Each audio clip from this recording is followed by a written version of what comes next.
आज की वीडियो में कुछ लोग जरूर कहेंगे कि भाई ये तो धर्म के खिलाफ बात है। ये धर्म के खिलाफ क्या हो रहा है। पर सच सुनो, धर्म वो नहीं जो भीड़ करती है। धर्म वो है जो वेद सिखाते हैं। आज सवाल सिर्फ इतना है कि क्या मूर्ति पूजा हमें सच में भगवान तक लेकर जाती है या बस अंधविश्वास के दलदल में फंसा देती है। आज हम इसी टॉपिक पर बात करेंगे। सबसे पहले हम समझते हैं ये कि मूर्ति पूजा आई कहां से। जब वेदों की आवाज धीमी पड़ने लगी, वैदिक युग बीतने लगा, हम वेदों से दूर होते चले गए, तो इंसान का ध्यान भटकने लगा। ध्यान, योग, वेद का ज्ञान कठिन लगने लगा। मन एकाग्र नहीं हो पाता था। तो हमने भगवान को पकड़ने की कोशिश की, रूप में, आकार में, पत्थर में। और यहीं से शुरू हुई मूर्ति पूजा, एक साधन जिससे साधक अदृश्य को दृश्य बना सके। सोचो, एक अंधेरा कमरा है और अंदर रखा है खजाना, किसी कोने में ईश्वर, और तुम्हारे हाथ में है टॉर्च, मूर्ति। जैसे ही टॉर्च ऑन की, रोशनी गिरी और ईश्वर दिख गया, सत्य दिख गया, खजाना दिख गया। अब जरा सोचो, क्या टॉर्च ही खजाना है? नहीं, वो सिर्फ रास्ता दिखाने का माध्यम है। मूर्ति भी वैसी ही है, साधन है, साध्य नहीं। मूर्ति पूजा एक सीढ़ी है जिसका पहला कदम श्रद्धा, दूसरा कदम ध्यान और तीसरा कदम अनुभव।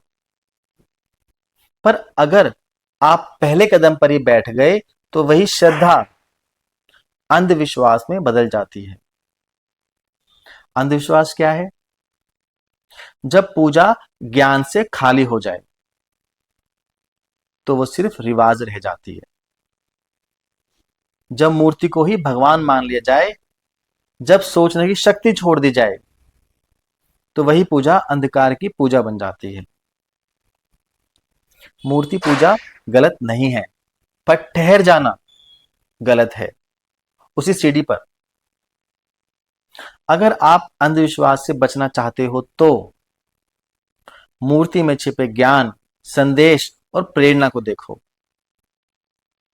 जब आप राम की मूर्ति देखो तो त्याग, मर्यादा और वचन की पवित्रता याद आनी चाहिए। जब आप कृष्ण की मूर्ति देखो तो सिर्फ बांसुरी नहीं, कर्म भाव याद आना चाहिए।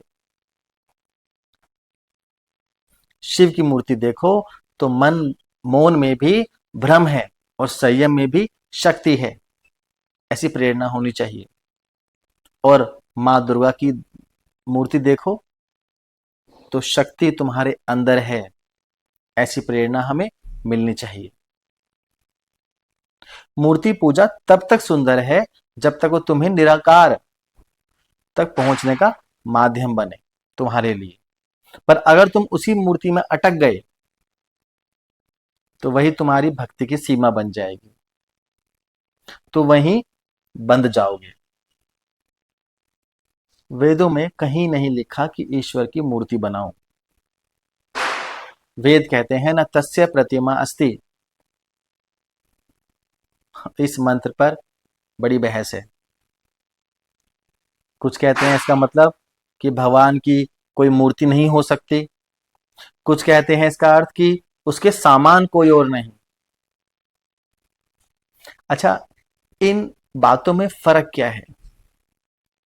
पर समझाने वाले आपको इधर उधर घुमाएंगे।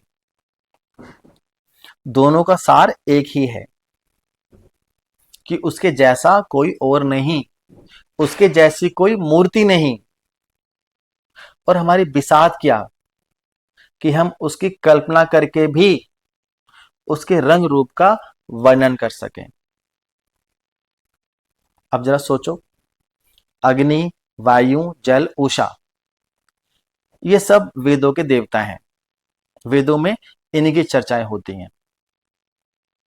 और ये ऐसे देवता हैं कि हर धर्म के लोग, पृथ्वी पे जो भी लोग हैं, चाहे वो कृष्ण को माने या राम को माने या ना माने, लेकिन हवा को, पानी को, अग्नि को, सबको, सब इनको मानते हैं।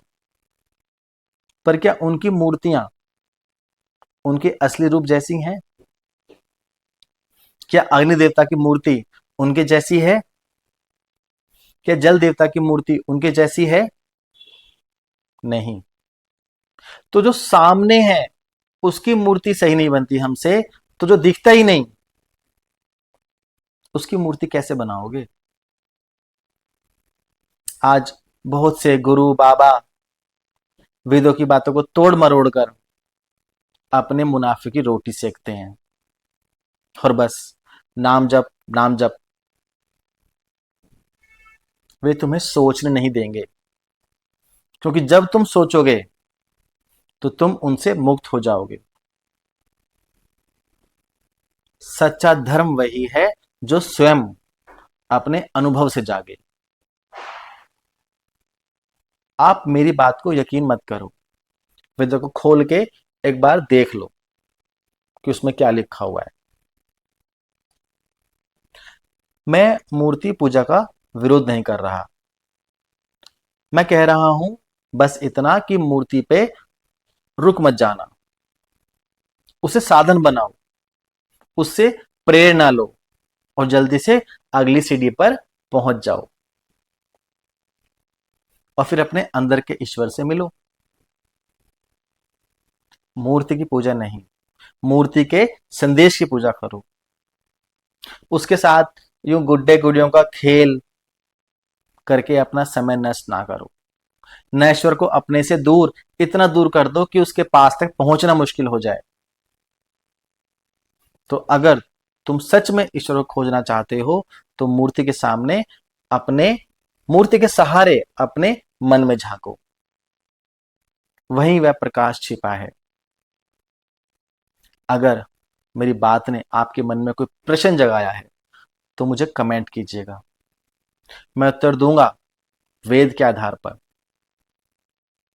और अगर आप मेरी बात को सपोर्ट करना चाहते हैं तो मेरे चैनल को सब्सक्राइब कीजिएगा। धन्यवाद।